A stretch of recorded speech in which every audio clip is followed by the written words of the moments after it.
Hello, I am Milwaukee County Executive David Crowley. And while I cannot make the Cesar Chavez Hack the Dream event, I am honored to recognize the legacy of the Brown Berets and the lasting impact of their fight for civil rights, for education equity, and for social justice. You know, since the 1960s, the Brown Berets have been at the forefront of advocacy, ensuring greater representation for Chicano students and educators. Their activism right here in Milwaukee helped open doors to higher education and workforce opportunities that continue to benefit our community today. And that's why I'm proud to issue a proclamation recognizing their contributions as well as celebrating the change that they've driven right here in Milwaukee County and beyond. So I'm going to read the proclamation.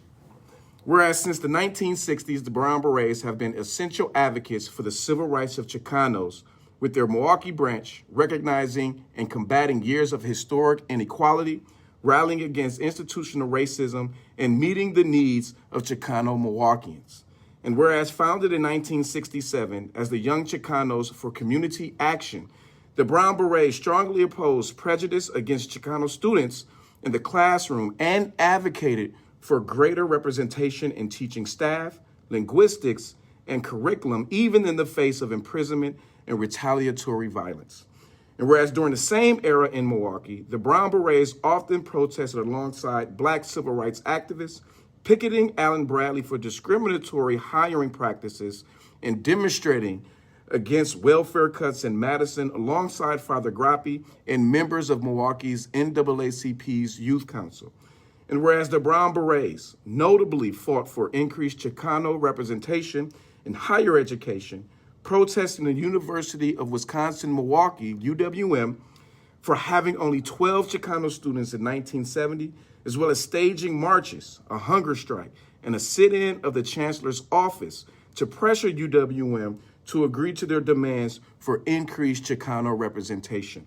And whereas the protests led to the creation of Spanish-Speaking Outreach Institute at UWM, now named the Roberto Hernandez Center in honor of Hernandez, one of the aforementioned 12 students who was an outspoken advocate for change and a Brown Beret himself, with the center also paying homage to the countless Chicano students who were able to complete their higher education at UWM thanks to the historic efforts of the Brown Beret.